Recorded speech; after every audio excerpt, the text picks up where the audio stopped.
పరలోకపు తండ్రి, నీ పరిశుద్ధ పవిత్రమైన నామాన్ని స్తుతిస్తున్నాను ప్రభా. నిలబడుకోవచ్చున్న నేను ప్రభా, నీకు కనికరాలు వాడదు, ఎదుగైన వాడదు తండ్రి ప్రభా. నీ ఆత్మ సహాయము వెతుకుతూ ఉన్నాను తండ్రి ప్రభా. నీ ఆత్మశక్తితో నన్ను ఎప్పుడు కొన్ని నిమిషాలు ప్రభా నీ దూరంగా నీ పాత్రగా వాడుకుని ప్రభా నాతో మా అందరితో మీరు మాట్లాడి మీరు మేము తెచ్చుకొని నీ మాటల ద్వారా మిమ్మల్ని బలపడి వాక్యానుసారంగా ముందుకు కొనసాగింపబడడానికి మా యొక్క ప్రభావ విశ్వాస జీవితాలను ముందుకు కొనసాగించుకునే విధంగా నీ ఆత్మ సహాయం అనుగ్రహించమని యేసుక్రీస్తు శ్రేష్టమైన నామమున బట్టి ప్రార్థించి బ్రతిమాలు వేడుకుంటున్నాం మీ పరలోకపు తండ్రి. దేవుని నామానికి మరొకసారి చేయవలసిన మరొకసారి వాళ్ళని తెలియజేస్తూ ఉన్నాను.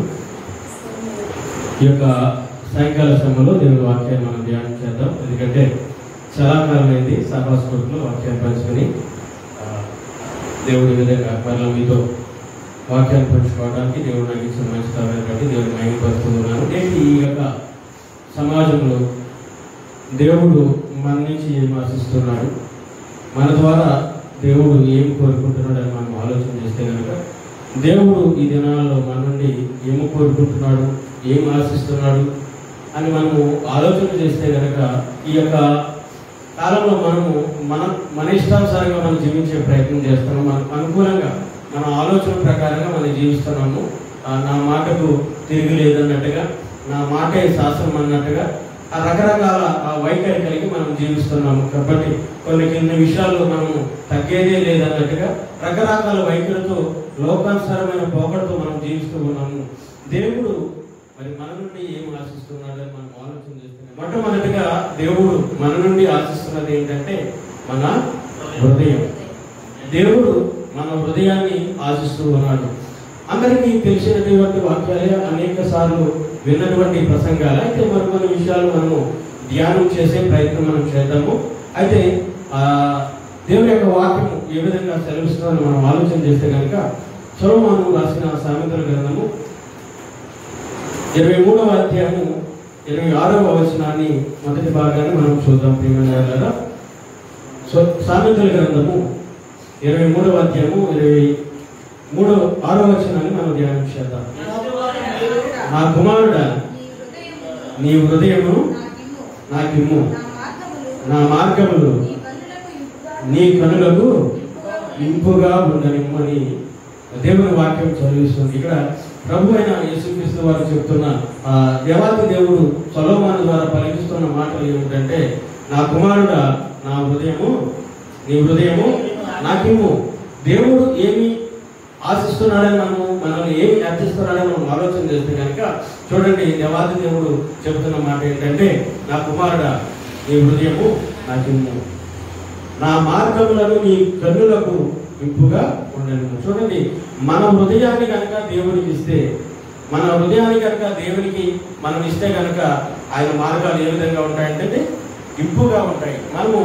మనం ఆలోచన చేస్తే కనుక ఈ యొక్క జీవిత విధానంలో మనము ఇవ్వవలసిన దానికి ప్రాధాన్యత ఇచ్చేవారుగా ఉండటం లేదు. కానీ దేవుడు అనాది కాలం నుండి కూడా మనుషుల దగ్గర నుండి ఏమి ఆశిస్తున్నాడంటే వారి యొక్క హృదయాన్ని ఆలోచిస్తున్నాడు. దావీదు విషయంలో చెప్పినటువంటి మాట ఏంటి? ఆయన హృదయానుసారుడు. ఎవరు హృదయానుసారుడు? దేవుడు హృదయానుసారుడు. మనము ఏ విధంగా ఉండాలని ఆలోచన చేస్తూ ఉన్నాడంటే దేవుడు కూడా ఒక్కొక్క భక్తుని కనుక మనము ఆయన హృదయ పరిస్థితిని కనుక మనం ఆలోచన చేస్తే కనుక అనేకమైన విషయాలు మనకి అర్థమవుతూ ఉంటాయి. ప్రేమైన వాళ్ళు ఒక్కొక్క భక్తుని కనుక ఈ యొక్క కోణంలో మనం ఆలోచన చేస్తే ఏ భక్తుడు ఏ విధంగా ఉన్నాడు, ఏ భక్తుడు దేవుడికి తన హృదయంలోని ఎంతటి భాగాన్ని దేవుడు వారికి ఇచ్చాడన్నది మనం ఆలోచన చేస్తే కనుక మనకు అర్థమవుతుంది. కానీ మన ఎదుట ఉన్న సమయాన్ని దృష్టిలో పెట్టుకుని కొన్ని విషయాలు మనము ధ్యానం చేసే ప్రయత్నం చేద్దాం. మన హృదయంలో అంటే మనం ఎంటైర్ బాడీలో, మన యొక్క దేహంలో ప్రాముఖ్యమైన భాగము ఏదని చెప్తామంటే ఏమని చెప్తాం? మన హృదయం. హృదయం ఎందుకు ప్రాముఖ్యమైనదంటే ఏది పుట్టినా, ఏ ఆలోచన కలిగినా, ఏ సమస్య కలిగినా, ఏ ఇబ్బంది కలిగినా మొట్టమొదటిగా రియాక్షన్ ఎక్కడ నుండి వస్తుందంటే మన హృదయంలో నుండి. మన హృదయంలోనే ప్రతి ఒక్క ఆలోచన కలుగుతుంది కనుక మనకి ప్రాముఖ్యమైన భాగం ఏంటంటే కనుక మన హృదయం. మనము కొన్ని సందర్భాల్లో చూడండి, దేవుని వాక్యం ఏం చెప్తుందంటే వెలపటి అలంకారం మీకు అలంకారంగా ఉండకూడదు అంటే, మరి ఏమి అలంకారంగా ఉండాలి? మనకి బాహ్య సంబంధమైన అలంకారంగా ఉండకూడదు. మరి మనం దేనిని అలంకరించుకోవాలంటే మన అంతరంగాన్ని అలంకరించుకోవాలి, మన హృదయాన్ని అలంకరించుకోవాలి. మనం కొన్ని సందర్భాల్లో చూసినట్లయితే కనుక క్రైస్తవ జీవితంలో జీవిస్తున్న మనము, విశ్వాస జీవితంలో జీవిస్తున్న మనము, క్రైస్తవులుగా చెప్పబడుతున్న మనము మన అంతరంగాన్ని, మన హృదయాన్ని సిద్ధపరచుకునే ప్రయత్నాన్ని మనం చేస్తున్నాము. మన హృదయాన్ని దేవునికి ఇచ్చే వైపుగా, దేవుడు మన హృదయంలో నివసించే దిశగా మన యొక్క జీవితం కొనసాగింపబడుతుందని మనం ఆలోచన చేస్తే ప్రేమ వల్ల మన జీవితము ఆ విధంగా ఉందా? దేవుడు మన హృదయాన్ని బట్టి ఆనందించేవాడిగా ఉన్నాడు అని ఆలోచన చేస్తే కనుక, ఈ దినాల్లో అయితే కనుక మనల్ని బట్టి కానీ, మన హృదయ ఆలోచనలు బట్టి కానీ దేవుడు మనల్ని బట్టి, మన హృదయాన్ని బట్టి కానీ ఆనందించేవాడుగా లేడు. హృదయం ఎంత ప్రాముఖ్యమైనది అంటే కనుక, రేపుడు దినాన్ని, మన యొక్క తీర్పు దినాన్ని మనం నిలబడినప్పుడు దేనిని బట్టి తీర్పు తీరుస్తారని ఆలోచన చేస్తే కనుక, దేనిని బట్టి తీర్పు తీరుస్తారు? మన యొక్క హృదయ పరిస్థితులు బట్టి, హృదయ ఆలోచన బట్టి. దేనిని బట్టి తీర్పు తీరుస్తారంటే మన యొక్క హృదయ ఆలోచన బట్టి. ఎందుకని ఈ మాట చెప్తున్నానంటే, పాపము ఎక్కడ కలుగుతుంది? పాపానికి కేంద్ర స్థానం ఏది? ఆదికాండంలో చూసినట్లయితే కనుక వారు 5 నవోహ దినాల్లో చూసినట్లయితే కనుక వారు హృదయ ఆలోచనలు ఎలా ఉన్నాయంటే, బాల్యం నుండి కూడా చెడ్డమంటే దర్శనం. పాపానికి కేంద్ర బిందువు ఎక్కడ? హృదయమే. కాబట్టి రేపొద్దున తీర్పు దినాన్న దేనిని బట్టి తీరుస్తారంటే నీ హృదయాన్ని పరిగణలోనికి తీసుకుంటాడు, నీ హృదయ ఆలోచనలు బట్టి పరిగణలోనికి దేవుడు తీసుకుంటాడు. ప్రియమైన వాళ్ళ మొత్తగా మనం చూసినట్లయితే కనుక మన యొక్క అవయవంలో ముఖ్యమైన అంతర్గత భాగాల్లో, అంటే మన గుండె, కాలేయం, ఈ గాలి కానీ ఆత్మీయ సంబంధమైన భాగాల్లో చూసుకుంటే కనుక, అంతరింద్రియాల్లో మనం చూసుకుంటే కనుక దేవుడు నివసించే స్థానం ఏదంటే హృదయం. అది మనకి కనపడదు. ఎక్కడుందంటే గుండెకాయలో ఉందా, మెదడులో ఉందా, కిడ్నీలో ఉందంటే మన అంతరంగ పురుషుడు, అంతరంగ స్వభావం. కాబట్టి అది మనకు కనపడదు, కానీ దానిని బట్టి దేవుడు మనకు తీర్పు తీర్చబోతున్నాడు. కాబట్టి దానికి మన యొక్క భాగంలో ముఖ్యమైన భాగంగా హృదయం ఉంటుంది. ప్రియమైన వాళ్ళ రెండవదిగా చూసినట్లయితే కనుక మన హృదయము చూడండి, మార్కు సువార్త 7వ అధ్యాయం 21 నుంచి 23 వరకు చూడండి ఒకసారి. లోపల నుండి అనగా మనుషుల హృదయంలో నుండి దురాలోచనలను, జారత్వమును, దొంగతనములను, నరహత్యలను, వ్యభిచారములను, చెడుతనములను, కృత్రిమమును, కామ వికారములను, మత్సరమును, దేవదూషణము, అహంభావమును, అవివేకమును వచ్చును. ఈ చెడ్డవన్నీ లోపల నుండి బయలు వెళ్ళి మనిషిని అపవిత్రపరచును. చూడండి ఎన్ని అంతర్గతంగా జరిగే చూసానండి. ఎక్కడి నుండి వస్తున్నాయి కానీ కూడా మనుషుని యొక్క లోపల నుండి అంటే మనము ఎక్కడి నుండి మనం చెప్పగలుగుతాం? ఇప్పుడు ఇక్కడ లోపల నుండి వ్రాయబడ్డది, కానీ మనం ఆలోచన చేస్తే కనుక లోపల నుండి ఇవన్నీ వస్తున్నాయంటే ఎక్కడ నుండి వస్తాయి? పొట్టల నుంచి వస్తున్నాయా? గొంతుల నుంచి వస్తున్నాయా? ఎక్కడ కలుగుతున్నవన్నీ కూడా దీని యొక్క కేంద్ర బిందువు ఎక్కడ? మన హృదయము. మన హృదయంలో నుండి ఇవన్నీ వస్తున్నాయి. కాబట్టి ముందు మనం చెప్పుకున్న రీతిగా ఇవన్నీ కూడా ఎక్కడ నుండి? హృదయంలో నుండి వస్తాయి. ముఖ్యమైన స్థానము హృదయం కనుక దేవుడు మన నుండి ఏం కోరుకుంటున్నాడండి? హృదయాన్ని కోరుకుంటున్నాడు. నా కుమారుడా, నీ హృదయము నాకిమ్మని అని చెబుతూ ఉన్నాడు. కాబట్టి మనం ఆలోచన చేయాలి. మనం ఆలోచన చేస్తే కనుక మన హృదయంలో ఎన్ని వస్తున్నాయి బయటికి? ఇవన్నీ బయటకు వస్తున్నాయి. వీటన్నిటిని బట్టే కదా మనకు తీర్పు తీర్చబడుతుంది. అంటే ఇందాక చెప్పబడిన రీతిగా మనం ఆలోచన చేస్తే కనుక హృదయమును బట్టే కదండి మనకు తీర్పు తీర్చబడింది. అంటే దేవుని ఎదుట మన హృదయం ఎలా ఉండాలి? యథార్థంగా ఉండాలి. మనము దేవునికి ఇష్టమైన వాటిలో 3 అని ఇక్కడ చెప్పుకుని ఉన్నాము. మొదటిది హృదయము, రెండవది సమయము, మూడవది రాబడిలో భాగము. అంటే మన యొక్క కానుకలు. కాబట్టి మొదటి యొక్క అంశాన్ని హృదయము గురించి మనము ఆలోచన చేస్తూ ఉన్నాము. మార్కు సువార్తలో భక్తుడైన దేవుని సువార్తికుడైన దేవుని శిష్యుడైన యేసుక్రీస్తు వారితో పరిచయం చేసిన యేసుక్రీస్తు వారితో సహజీవనం చేసిన మార్కు గారు రాస్తున్న మాటల్లో చూడండి ఎన్ని అంశాలు, ఎన్ని పాపపు ఆలోచనలు ఎక్కడ నుండి వస్తున్నాయండి? హృదయంలో నుండి. ఇంకా చూద్దాము హృదయం ఎటువంటిది, ఇంకా హృదయంలో నుండి ఎటువంటి ఆలోచనలు కలుగుతాయని మనం ఆలోచన చేస్తే ఇంకా ముందుకు వెళ్తే అనేకమైన విషయాలు మనకు తారసపడుతూ ఉంటాయి. చూడండి లూకా రాసిన సువార్త 10వ అధ్యాయం 27వ వచనాన్ని మనం ఒకసారి చూడండి త్వరగా. నీ దేవుడైన యెహోవాను, నీ దేవుడైన ప్రభువును పూర్ణ హృదయముతోను, పూర్ణ మనస్సుతోను, పూర్ణ శక్తితోను, పూర్ణ వివేకముతోను ప్రేమింపవలెననియు, నిన్ను వలె సరిపోదు, నిన్ను వలె నీ పొరుగు వారిని ప్రేమించు. చూడండి ఇక్కడ ప్రభు అయిన దేవుణ్ణి ఎలా ప్రేమించాలండి, ఎలా ఆరాధించాలి? ఇది ఆజ్ఞలలో ఒక ఆజ్ఞగా మనకు కనబడుతుంది. అంటే పూర్ణ హృదయముతో, అంటే హోల్ హార్ట్ తో మనము దేవుణ్ణి స్తుతించాలి, దేవుణ్ణి ఆరాధించాలి. కానీ పూర్ణ హృదయంతో స్తుతించవలసిన మనము, పూర్ణ మనసుతో ఆరాధించవలసిన మనము దేవుడు ఉండవలసిన స్థానంలో ఏమి ఉన్నాయని మనం ఆలోచన చేస్తే ఇందాక మనం ప్రస్తావించిన అంశాలన్నీ కూడా కనబడుతూ ఉన్నాయి. దేవునికి మనం హృదయాన్ని ఇచ్చేవారంగా ఉన్నామా, లేదా ఇచ్చాము అనే ప్రేమలో జీవిస్తూ ఉన్నామా? కాబట్టి దేవుణ్ణి ఎలా ఆరాధించాలని మనం ఆలోచన చేస్తే లోకభక్తుడు చెబుతున్న విషయం ఏంటంటే, ధర్మశాస్త్రంలో చెప్పబడిన ఆజ్ఞలో ప్రధానమైన దాంట్లో ఇది ఒకటిగా మనకు కనపడుతుంది. దేవుని ఎలా ఆరాధించాలంటే పూర్ణ హృదయంతో. కానీ హృదయంలో నుండి, మన లోపల నుండి ఏమి బయటకు వస్తున్నాయి ఇదేనా ఆలోచన చేస్తే, మనలో కక్షలు లేవండి, మనలో దురాలోచనలు లేవండి, మనలో కామకత్వం లేదండి, మనలో అబద్ధాలు లేవండి, పొరుగు వారి పట్ల ద్వేషం లేదండి. ఎన్ని ఎన్ని ఎన్ని మన హృదయంలో పుడుతూ ఉన్నాయి, మన హృదయ ఆలోచన నుండి కలుగుతూ ఉన్నాయి. ఇది హృదయం అనగా దేవునికి నివసింపదగ్గ స్థలముగా మనము ఆలోచన చేస్తూ ఉన్నాము. అటువంటి పవిత్రమైన స్థానాన్ని, అటువంటి పరిశుద్ధమైన స్థానాన్ని, ఎందుకంటే దేవుడు పరిశుద్ధుడు కనుక మనం కూడా ఎలా ఉండాలండి? మనల్ని కూడా ఎలా చేశాడు? పరిశుద్ధులుగానే చేశాడు. మనం ఏం చేస్తున్నాము? చెడిపోతూ ఉన్నాము.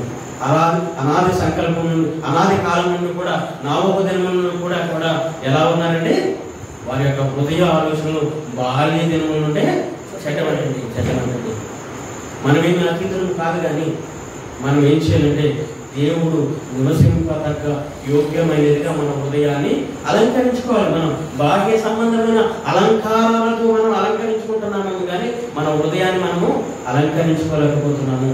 మన దేహాన్ని అలంకరిస్తున్నాము, మన యొక్క వస్త్రధారణ అలంకరిస్తున్నాము, కానీ దేవునికి కావలసిన ఏంటో తెలుసా?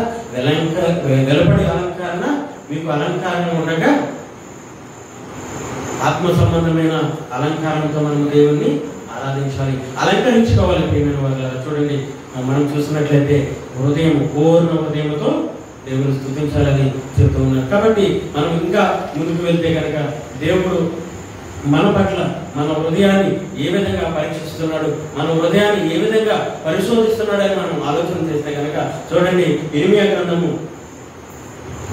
దేవుడు మన హృదయాన్ని పరిశోధించువాడు, పరీక్షించువాడు, పరిశీలన చేసేవాడు కనుక చూడండి, ఇర్మియా గ్రంథము 17వ అధ్యాయము 9వ వచన భాగము 10వ వచన భాగాన్ని చూడండి. ఇర్మియా గ్రంథము 17వ అధ్యాయము 9-10 వచనాలు. హృదయం అన్నిటికంటే మోసకరమైనది, అది ఘోరమైన వ్యాధి గలదటండి. దాని గ్రహింపగల వాడేవాడు ఒకడు ప్రవక్తను బట్టి వారి క్రియల ఫలము చెప్పున ప్రతీకారం చేయుటకు యెహోవా అను నేను హృదయమును పరిశోధించువాడును, అంతరేంద్రియములను పరీక్షించువాడును. చూడండి, ఇర్మియా గ్రంథం 17:9-10 వచనాలను చూడండి. దేవుడు ఏ విధంగా మనకు కనపడుతున్నాడంటే, దేవుడు మాత్రమే హృదయాలను పరిశోధించేవాడు, పరీక్షించేవాడు. కాబట్టి మన హృదయాన్ని కనుక దేవుడు ఈ దినాన పరిశీలన చేస్తే, లేదా పరిశోధిస్తే, లేదా పరీక్షిస్తే మన హృదయము దేవుని ఎదుట ఎలా ఉన్నట్టండి, ఎలా కనపడుతుందో తెలుసా? ఘోరమైనదిగా కనపడుతుంది, అది వ్యాధి కలిగిగా కనపడుతుంది. చూడండి, కాబట్టి ఎందుకంటే దేవుని వాక్యం చేత మన హృదయాన్ని స్కాన్ చేసుకుంటే కనుక, ఈ యొక్క జీవం గల వాక్యం చేత మన హృదయాన్ని స్కాన్ చేసుకుంటే కనుక, ఈ వాక్యాన్ని మనం అర్థం చేసుకుంటే కనుక మన హృదయం ఎంత ఘోరమైన పరిస్థితుల్లో ఉందో మనకు అర్థమవుతుంది. మన హృదయం ఎంత భ్రష్టత్వంలో ఉందో, మనం దేవునికి ఇవ్వాల్సిన స్థానాన్ని ఎవరికి ఇస్తున్నామో మనకు అర్థమవుతుంది. కాబట్టి ఇది ఎటువంటిదంటే ఘోరమైన వ్యాధి కలదండి. చూడండి, మనం ఆలోచన చేస్తే కనుక మొదటి సమయాలు 16:7 చూడండి ఒకసారి. మొదటి సమయాల గ్రంథము 16:7 ఒకసారి. అయితే యెహోవా సమూయేలునకు ఇలాగు సెలవిచ్చెను, అతని రూపమును అతని ఎత్తును లక్ష్యపెట్టకము, మనుషులను లక్ష్యపెట్టు వాటిని యెహోవా లక్ష్యపెట్టడు. చూడండి ప్రియమైన వాళ్ళారా, మనుషులు దేనిని లక్ష్య పెడతారు? పై రూపాన్ని లక్ష్య పెడతారు. కొన్ని పరిస్థితుల్లో ఒక పోలీస్ ఉద్యోగానికి కానీ, లేదా ఆర్మీకి కానీ, లేదా ఒక కొన్ని ఉద్యోగాలలో హైటు, వెయిట్ ఇవన్నీ కూడా చూస్తారు, వయసు ఇవన్నీ కూడా చూస్తారు. కానీ ఇవన్నీ ఎవరికంటే ఇహలోక సంబంధమైన అవసరాలు మాత్రమే ఇవన్నీ ఉపయోగపడతాయి. ఒకవేళ మనం ఏ పోలీస్ ట్రైనింగ్ లేదా కానిస్టేబుల్కి వెళ్ళామనుకోండి, ఫలానా హైట్ ఉండాలి, ఫలానా వెయిట్ ఉండాలి, ఇంత ఆ టైంలో ఇన్ని యొక్క మీటర్లు నువ్వు రన్ చేయగలిగి కొన్ని రూల్స్ అండ్ రెగ్యులేషన్స్ ఉంటాయి. కానీ దేవుడు ఇక్కడ మొదటి సమూయేలు గ్రంథము 16:7 చెబుతున్న మాట ఏంటంటే, మనుషులు లక్ష్య పెట్టు వాటిని యెహోవా లక్ష్య పెట్టడు. మరి ఏమి లక్ష్య పెడతాడండి? చూడండి, యెహోవా హృదయమును లక్ష్య పెట్టును. ఇప్పుడు చూడండి ప్రియమైన వాళ్ళారా, యెహోవా దేని లక్ష్య పెడతాడంటే మన హృదయాన్ని లక్ష్య పెడతాడు. ఆయన పరిశోధించేవాడిగా మనం చూసుకున్నాము 20 గ్రంథంలో, ఆయన పరీక్షించేవాడిగా మనం చూసుకున్నాము 20 గ్రంథంలో. కానీ మనము వేటిని పరిగణనలోకి తీసుకుంటున్నాం తెలుసా? మన పై రూపాన్ని పరిగణనలోనికి తీసుకుంటాం. కానీ ఇవన్నీ కూడా దేవునికి అవసరత లేదు. ఆయనకి కావాల్సింది ఏంటో తెలుసా? హృదయము. ఆయన లక్ష్యము దేనిపై ఉంచుతాడో తెలుసా? హృదయాన్ని లక్ష్య పెడతాడు. నీ ఆలోచనలు ఆయన దృష్టించుతాడు, నీ తలంపులు ఆయన దృష్టి ఉంచుతాడు. నీ యొక్క ఆలోచనలు ఏ విధంగా ఉన్నాయి, నీ తలంపులు ఏ విధంగా ఉన్నాయి, ఈ యొక్క మరి సాయంకాల సమయంలో మనం ఆలోచన చేసుకుంటే ప్రియమైన వాళ్ళగా దేవుడికి యోగ్యమైనగా ఉన్నాయా? దేవుడు మన యొక్క హృదయాన్ని లక్ష్య పెట్టినప్పుడు ఆయనకి యోగ్యమైనదిగా మన హృదయం ఉంటుందా, లేదా మన హృదయము ఘోరమైన వ్యాధి కలిగిగా ఉందా, మోసకరంగా ఉందా, మోసం చేసేదిగా ఉందా? ఆలోచన చేద్దాం. ఈ రాత్రికాల సమయంలో దేవుడు మనతో మాట్లాడుతున్నాడు ఏంటంటే, అన్నిటికంటే హృదయము మోసకరం అండి, మోసకరము. ఎక్కడ మనకి ఈ యొక్క ఆలోచనలన్నీ కలుగుతాయంటే మన హృదయంలోనే కలుగుతాయి. కాబట్టి హృదయాన్ని మనము ఏ విధంగా కాపాడుకోవాలంటే, అది దేవుని యొక్క ఇల్లుగా పరిగణింపబడుతుంది, అది యొక్క దేవుని యొక్క మందిరముగా పరిగణింపబడుతుంది. చూడండి, మన మందిరము ఇహలోక సంబంధమైన మందిరాన్ని ఎంత పరిశుద్ధంగా ఉంచుకుంటామండి? చాలా పరిశుద్ధంగా ఉంచుకుంటాం, క్లీన్ గా ఉంచుకుంటాము, వారానికి ఒకసారి నీట్గా తుడుచుకుంటాము, ప్రతి ఆదివారము ఉదయము మళ్ళా సాయంత్రము చక్కగా తుడుచుకుంటూ ఉంటాము. కానీ మన హృదయాన్ని అదే విధంగా ప్రతిదినము దేవుని వాక్యాన్ని ఎదుట శుభ్రపరుచుకుంటున్నామా?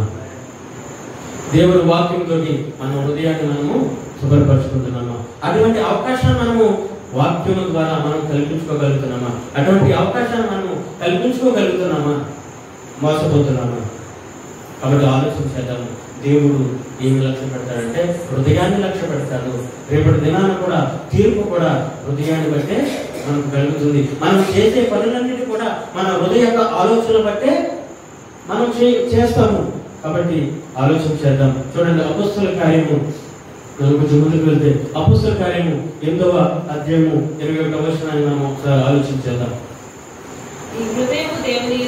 నీ హృదయము దేవుని ఎదుట సరైనది కాదు కనుక ఈ కార్యమందు నీకు పాలు పంపలేవు. సరిపోతుంది. ఈ యొక్క వాక్య భాగము మీ అందరికీ తెలుసు. గాలిడి సీమోను గారు ఎవరి దగ్గరికి వచ్చి ఏమడుగుతున్నాడో మీ అందరికీ తెలుసు. పేతురు దగ్గరికి వచ్చి నాకు కూడా ఎవరైనా తిండిదైనా చేతులు ఉంటే స్వస్థత కలగాలి, ఇదేదో బాగుంది, ఆ మెరికల్ జరుగుతుంది, నాకు ఒక పేరు వస్తుంది అనుకున్నాడు. కానీ దేవుని ఎదుట అతని హృదయం ఎలా ఉందంటే సరైన లేదు. ఇప్పుడు దేవుని ఎదుట చూడండి, పౌలు యొక్క అపొస్తలుల కార్యములో దేవుని వాక్యము ఎంత స్పష్టంగా వ్రాయబడుతుందో. సీమోను గారి హృదయము దేవుని ఎదుట సరైనగా లేదంటే, ఇప్పుడు సీమోను గారి విషయంలో మనం ఆలోచన చేస్తే కొన్ని నిమిషాల పక్కన పెడితే మన హృదయము దేవుని ఎదుట ఏ విధంగా ఉంది?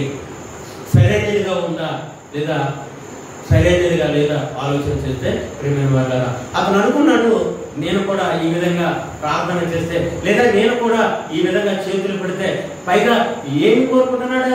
వెల ఇస్తానంటున్నాడు. కాబట్టి వెల ఇచ్చి ఆయన ఏం కోరుకోవాలనుకుంటున్నాడు? దేవుని యొక్క పరిశుద్ధ ఆత్మను కొనుక్కోవాలనుకుంటున్నాడు. ఎంత భ్రష్టత్వం కలిగినటువంటి హృదయం చూడండి. అందుకే అంటాడు కదా, హృదయము ఘోరమైన వ్యాధి కలదంటే. ఆ యొక్క ఆలోచన ఏ విధంగా ఉందో చూడండి. అదేమైనా కొట్టుగడ దొరికే అంగడిలో దొరికే సరుకు? దేవుని యొక్క పరిశుద్ధ ఆత్మ శక్తిని ఎలా సంపాదించుకోవాలనుకుంటున్నాడు?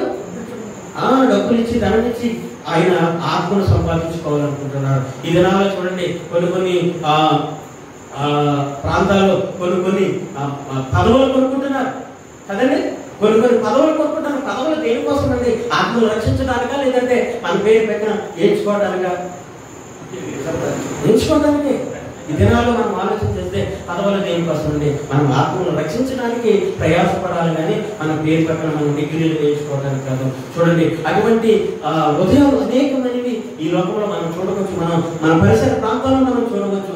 కానీ సింహోను లాంటి హృదయం మనలో ఉంటే కనుక మనం ఏం చేయాలి తెలుసా? సరిచేసుకోవాలి. ఈ రాత్రికాల సమయంలో మన హృదయాన్ని సరిచేసుకునే వారంగా మనం ఉండాలి. కాబట్టి దేవుని ఎదుట మన హృదయము సరి అయినదిగా ఉంటే అప్పుడు ఆయన మనకి ఏమి కావాలన్నా కూడా ఆయన ఇవ్వడానికి సిద్ధంగా ఉన్నాడు. మన హృదయము సరైనదిగా ఉండాలి. సరైనది కాకుండా మనం ఏమి అడిగినా కూడా ఆయన ఇవ్వలేడు. ఎందుకంటే ఆయన మనలోని చూసేది ఏంటో తెలుసా? మన యొక్క హృదయం యొక్క పరిశుద్ధత, మన హృదయం యొక్క పవిత్రత ఆయన చూస్తాడు. కనుక మన హృదయం సరైనదిగా లేకపోతే, దేవునికి యోగ్యమైనదిగా లేకపోతే ఆయన ఎట్లా మనకు దేవుని యొక్క దీవెనలు ఇస్తాడు, దేవుని యొక్క ఆశీర్వాదాలు ఇస్తాడు. మనం ఆశీర్వాదాలు కోరుకుంటాము. దేవుడు నన్ను దీవించాలి, నా కుటుంబాన్ని దీవించాలి మనం ఆలోచన చేస్తాము. దేవుని దగ్గర నుండి దీవెనలు పొందుకుంటాం కానీ పొందుకోవాలని ఆశపడతాం. కానీ దేవుని ఎదుట మన హృదయం ఎలా ఉందంటే సరి అయినదిగా లేదు. సరి అయినదిగా ఉంటే దేవుడు మనం దీవించడానికి ఆయన ఇష్టపడుతూ ఉన్నాడు. సరి అయిన హృదయంతో అంటే దేవునికి యోగ్యమైన హృదయంతో దేవుని ఏదడిగినా కూడా ఆయన ఇస్తాడు. మనము మన జీవితంలో ఆశీర్వాదాలు రావటం లేదు, లేకపోతే దీవెనలు రావట్లేదు అని మనం అనుకుంటామేమో. కానీ దేవునికి మన హృదయము యోగ్యమైనదిగా ఉందా లేదా అనేది ఆలోచన చేసుకోవాలి. ప్రియమైన వాళ్ళ మరొక భాగము మనం చూద్దాం. మత్తయి సువార్త 15వ అధ్యాయము 9వ వచనాన్ని ఒకసారి చూద్దాం. మత్తయి సువార్త 15వ అధ్యాయం 9వ వచనం. ఈ ప్రజలు తమ పెదవులతో నన్ను ఘనపరచుదురు కానీ వారి హృదయము ఎలా ఉందంటే దూరంగా ఉందంటే. ఇప్పుడు మనం మొట్టమొదటిగా మనం ఏం చెప్పుకుంటున్నాము? దేవుడు ఏమడుగుతున్నాడు మన నుండి? నా కుమారుడా నీ హృదయం నాకిమ్మని మన హృదయాన్ని అడుగుతున్నాడు. ఇప్పుడు అనేక వాక్యాలు మనం చూస్తున్నాం. సీమోను గారి హృదయం సరైనదిగా లేదు. ఇక్కడ చూడండి, ఆ యొక్క ప్రాంత ప్రజల యొక్క యేసుక్రీస్తు వారు సువార్త చేస్తున్న దినాలలో ఆ ప్రాంత ప్రజలు ఆ యొక్క పరిశీలన శాస్త్ర యొక్క హృదయ ఆలోచనలు ఎలా ఉన్నాయంటే చూడండి. ఆ వాక్యం చదవండి. 15. ఈ ప్రజలు తమ పెదవులతో నన్ను కనపడతారు కానీ వారి హృదయం నాకు దూరంగా ఉన్నది. చూడండి, వారి హృదయము దేవునికి దూరంగా ఉన్నది. దూరంగా ఉన్నప్పుడు మనం ఏమడిగినా దేవుని మాటలు వారికి ఎందుకు అర్థం కాలేదండి? దేవుడు చెప్తున్న వాక్యాలు వారికి ఎందుకు అర్థం కాలేదు? దేవుని ఎందుకు దూషిస్తున్నారు? దేవుని ఎందుకు అర్థం చేసుకోలేకపోయారంటే వీరి హృదయము దేవునికి దూరంగా ఉంది. దేవునికి దూరంగా ఉంది కాబట్టి దేవుని యొక్క స్వరాన్ని వీళ్ళు ఐడెంటిఫై చేయలేకపోయారు, గుర్తించలేకపోయారు. ఈయన దేవుని దగ్గర నుంచి వచ్చిన వాడు దైవ కుమారుడని వారు అర్థం చేసుకోలేకపోయారు. ఎందుకంటే వారి హృదయం ఎలా ఉందో తెలుసండి, దేవునికి దూరంగా ఉంది, కఠినమైన హృదయంగా ఉంది. కాబట్టి వారు మనుషులు కల్పించు పద్ధతులను దైవోపదేశములుగా బోధిస్తున్నారు. వారు దేవుని వ్యర్థంగా ఆరాధిస్తున్నారు. కాబట్టి ఎందుకు ఈ విధంగా చేస్తున్నారని మనం ఆలోచన చేస్తే కనుక వారి హృదయము సరైనదిగా లేదు, వారి హృదయము దేవునికి ఇవ్వలేదు. ప్రియమైన వాళ్ళ చూద్దాం, మరొక వాక్య భాగాన్ని చూద్దాం. ఎఫెసీయులకు రాసిన పత్రిక, క్షమించండి, ఎఫెసీయులకు రాసిన పత్రిక 4వ అధ్యాయము 8వ వచనాన్ని ఒకసారి మనం చూద్దాం. అందుచేత ఆయన ఆరోహణమైనప్పుడు 4:18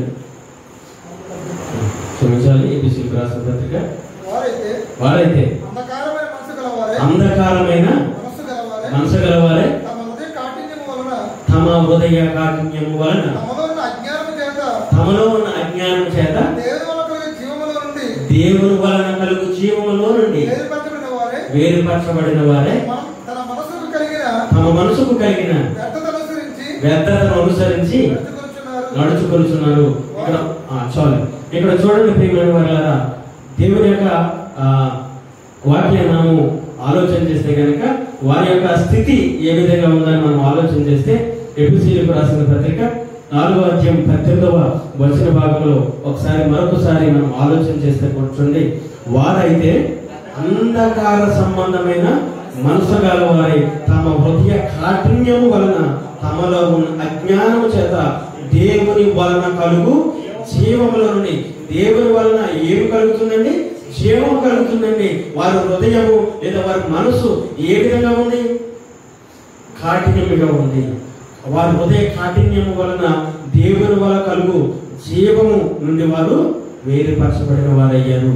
తమ మనస్సులకు కలిగిన వ్యర్థతను అనుసరించి వారు నడుచుకున్నారు. ఎందుకు ఈ విధంగా ప్రవర్తించారు ఎఫెసీయులు అంటే కనుక చూడండి, వారి హృదయ కాఠిన్యము హృదయ కాఠిన్యం. చూడండి, సీమోను మనం చూసాము. అదే విధంగా మరలా ఆ యొక్క యూదయ ప్రాంతంలో ఆ యొక్క శాస్త్ర పరిసర యొక్క ఆ జీవిత ఆ యొక్క సువార్త, దేవుని యొక్క సువార్త పరిచయం చేస్తున్న సందర్భంలో మనం చూసాము. మరి యొక్క ప్రారంభ దినాల్లో సంఘాల్లో ఉన్నటువంటి ప్రజల యొక్క ఎఫెసీయులకు సంఘానికి రాస్తున్న అపోస్తలుడు పౌలు గారు రాస్తున్న ఈ యొక్క పత్రికలో 18వ వచనంలో చూస్తుంటే కనుక వారు ఎలా ఉన్నారంటే, అంధకార సంబంధమైన మనసు గల వారై తమ హృదయ కాఠిన్యం వల్ల తమలో ఉన్న అజ్ఞానం చేత జీవముల నుండి, అంటే దేవుని వలన కలుగు జీవముల నుండి వారు వేరుపరచబడబోతున్నారు. తమ మనసుకు కలిగిన వ్యర్థతను వారు అనుసరిస్తున్నారు. ఎందుకంటే వారి హృదయం దేవుని ఎదుట సరైనదిగా లేదు, దేవునికి యోగ్యమైనదిగా లేదు, కఠినముగా ఉన్నది.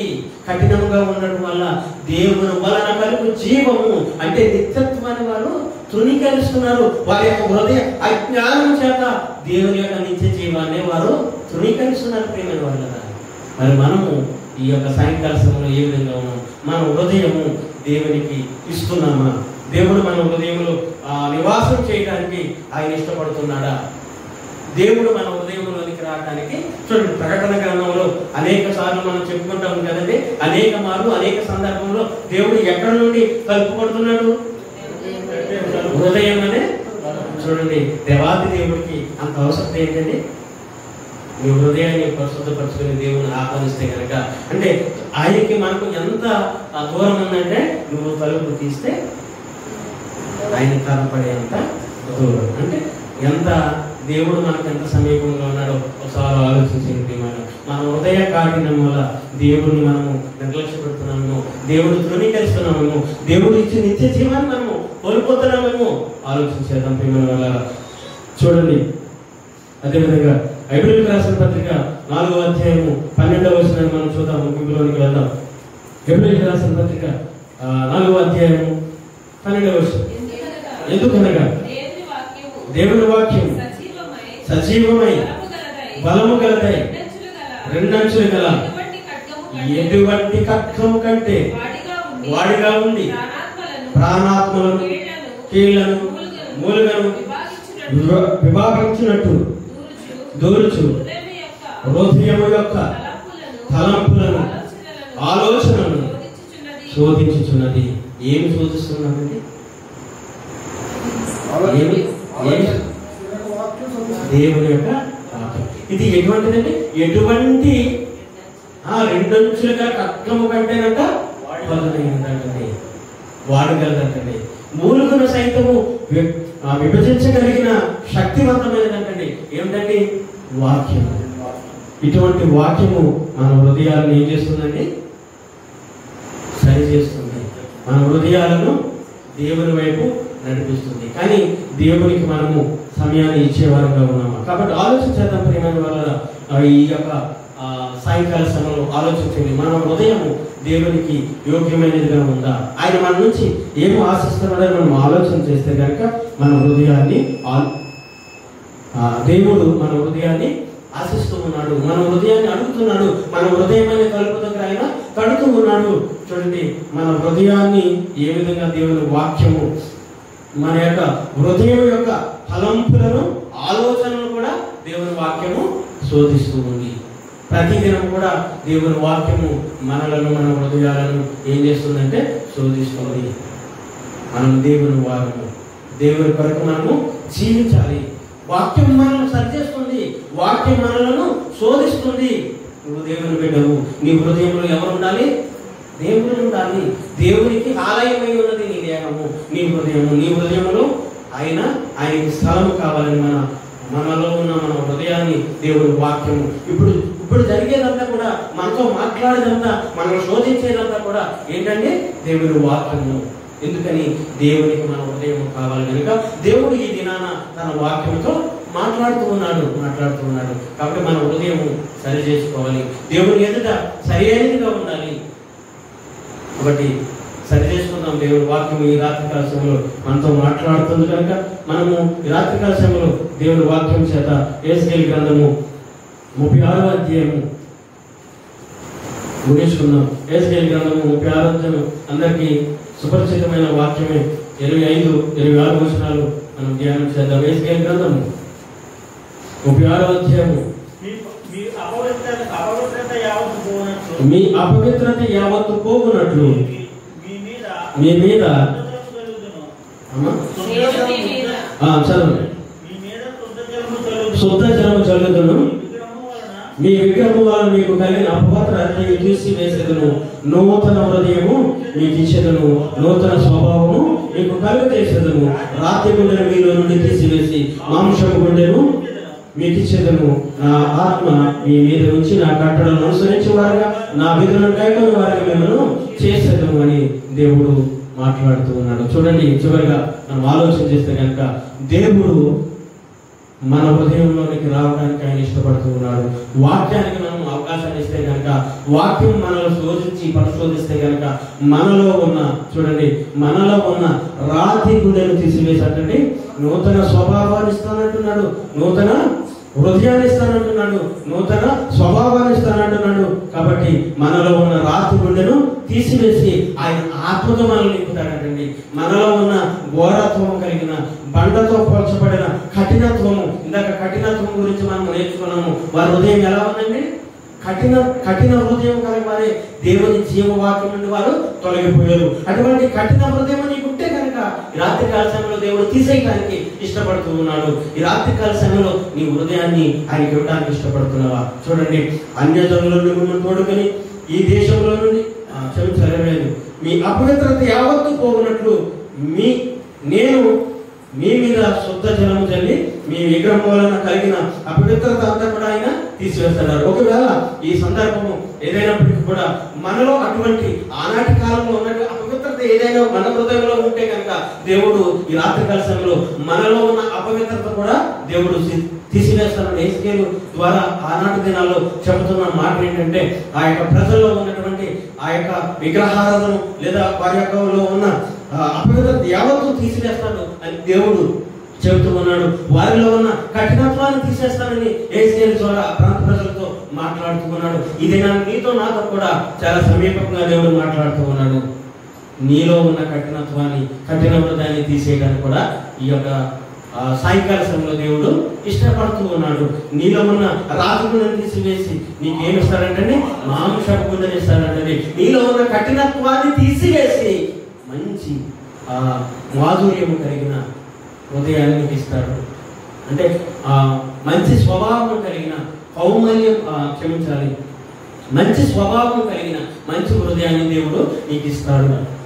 మాంసపు హృదయం అంటే మెత్తని హృదయం అంటే మంచి స్వభావము, ప్రేమ, శాంతి, సమాధానము కలిగినటువంటి మంచి. ఇంతవరకు కూడా నువ్వు ఎలా ఉన్నావు? కఠినగా ఉన్నావు, ఇతరులను ప్రేమించలేని వాడిగా ఉన్నావు, దేవుని వాక్యాన్ని వినలేని వాడిగా ఉన్నావు, దేవుని యొక్క పరిచర్యలో పాలి భాగస్వాములు కాలేనటువంటి ఉన్నారు, నాకెందుకు అని అనుకున్నావు, కఠిన హృదయం కలిగిన వాడిగా ఉన్నావు. కానీ దేవుడు ఏం చెప్తున్నాడు తెలుసా? నీ అపవిత్రతంతా కూడా నేను కడిగి వేస్తాను, నీలో ఉన్న ఆ రాతి హృదయాన్ని తీసివేస్తాను, నూతన హృదయాన్ని నీకు ఇస్తాను, నూతన స్వభావాన్ని నీకు ఇస్తాను, నా ఆత్మను నేను నింపుతాను అని దేవుడు మనతో వాగ్దానం చేస్తున్నాడు. కాబట్టి ఆ విధంగానే మనలో ఉన్న ఆ యొక్క కఠినత్వాన్ని, ఆ రాత్రి గుండెని కనుక తీసివేస్తే ఆయన కట్టలను అనుసరించేవారిగా, ఆయన విధులను, ఆయన వాక్యాన్ని అనుసరించేవారిగా మనల్ని దేవుడు చేస్తాడు. ఇవన్నిటికీ కారణం ఏంటో తెలుసండి, దేవుడికి మన హృదయాన్ని ఇవ్వలేకపోతూ ఉన్నాము, దేవుడికి ఇవ్వాల్సిన స్థానాన్ని మనం ఇవ్వలేకపోతూ ఉన్నాము. దేవుడికి కావాల్సింది ఏంటో తెలుసా? మన హృదయం. 3 భాగాలుగా మనం చెప్పుకున్నాము. ఒకటి హృదయము, రెండవది సమయము, రెండవది మన రాబడిలో భాగము. మొదటి అంశాన్ని మనము చాలా టూకీగా వివరించుకున్నాము. ప్రభుత్వమైతే ఇంకా రాబో దినాల్లో ఇంకా విపులంగా దేవుని మాటలు మనం నేర్చుకుంటాం. కాబట్టి ఆలోచించేయండి, మనలో ఉన్న రాత్రులను తీసివేసి చివరిగా మరొక వాక్యాన్ని చదువుకుంటున్నాం. ఎబ్రియులకు రాసిన పత్రిక 10వ అధ్యాయం 22వ వచనాన్ని చదువుకి మనం ముగించుకుందాము. మన యొక్క ఆ యొక్క రాత్రి గుండెను మనం తీసుకుంటే కనుక దేవుడు మన హృదయాన్ని తన ఆత్మతో నింపుతాడు. చూడండి ప్రియమైన వాళ్ళ, మన హృదయం దేవుని ఎదుట ఎలా ఉంది? దేవునికి యోగ్యమైనదిగా ఉందా? దేవుడు మన హృదయంలో నివసింపదగ్గదిగా ఉందా? 10వ అధ్యాయము 22వ వచనాన్ని మనం చూసుకుందాం. మనస్సాక్షికి కల్మషము తోచకుండానట్లు ప్రోక్షింపబడిన హృదయములు గల వారును నిర్మలమైన మొదటి స్నానము చేసిన శరీరము గలవారేంటి విశ్వాస విషయంలో సంపూర్ణ నిశ్చయం కలిగి యథార్థ హృదయముతో మనము దేవుని సన్నిధానముకు చేరబడినాము. ఎంత చక్కగా మనకు చూడండి. ఎలాగంటే దేవుని యొక్క సన్నిధి ఎలాగ? మనస్సాక్షి కల్మషము తోచుకుంటున్నట్లు ప్రోక్షింపబడిన హృదయము గలవారే నిర్మలమైన ఉదక స్నానము చేసి శరీరము గలవారైంది విశ్వాసం యొక్క విషయంలో మనం ఇలా పుట్టినట్లో చూసుకున్నట్లయితే విశ్వాసం యొక్క విషయంలో ఏ విధంగా ఉండాలండి? సంపూర్ణ నిశ్చయత కలిగి, ఒక నిర్దిష్టమైన ఆలోచన కలిగి, ఈ దినాన ఒక నిశ్చయతకు వచ్చి మనము ఏ విధంగా ఉండాలంటే యథార్థమైన హృదయముతో మనము దేవుని సన్నిధికి చేరాలి, దేవుని సన్నిధికి రావాలి. ఒక మంచి నిశ్చయతతో ఇది నా ఒక మంచి తీర్మానం తీసుకుని నా హృదయంలోనికి ప్రభువా నిన్ను ఆహ్వానిస్తాను. నాలో ఉన్న ప్రభా చెడ్డ ఆలోచనలు, చెడ్డ తలంపులు, చెడ్డ విషయాలన్నీ కూడా నేను తీసివేస్తాను. మాకు స్వార్థం మనం చదువుకున్న విధంగా నా లోపల నుండి వచ్చిన ప్రతి విషయాన్ని ప్రభా నేను అంతము నేర్చుకుంటాను, నేను సమాధి చేస్తాను. ఈ రోజు నుండి నా హృదయంలో నుండి ఏమి రావాలి? జీవధారలు రావాలి. మంచి హృదయంతో నిశ్చయించుకుని ఒక తీర్మానం చేసుకుని దేవుని సన్నిధికి మనము రావాలండి. కాబట్టి దేవుడు మన నుండి ఆశిస్తున్నది ఏంటో తెలుసా ప్రియమైన వాళ్ళ? ఇంతవరకు కూడా హృదయం గురించి మనం ఆలోచన చేసాం. దేవుడు ఎటువంటి హృదయాన్ని ఆశిస్తున్నాడు, ఎటువంటి హృదయంలో ఆయన నివాసం చేస్తాడు, ఇంకా అనేకమైన విషయాలు మనం నేర్చుకునే ప్రయత్నం చేద్దాం.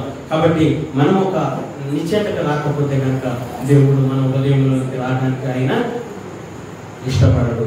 దేవుడు నీతో నాతో ఉండాలనుకుంటే మన హృదయము సరైనదిగా ఉండాలి. మన రాత్రి గుండెను మనము తీసివేసుకోవాలి. ఒకవేళ మనం రాత్రి గుండె తీసుకోకపోతే, మనలో ఉన్న కఠినత్వాన్ని మనం తీసుకోకపోతే, మన హృదయం దేవుడు ఎదుట సరైనదిగా లేకపోతే కనుక దేవుడు మన హృదయంలో నివాసం చేయలేడు. కాబట్టి ఈ రాత్రికాల సమయంలో ఈ మాటల ద్వారా మనందరినీ ఆధ్యాత్మికంగా వాక్యానుసారంగా బలపరిచి మనందరూ దీవించి ఆశీర్వదించుకుంటాం.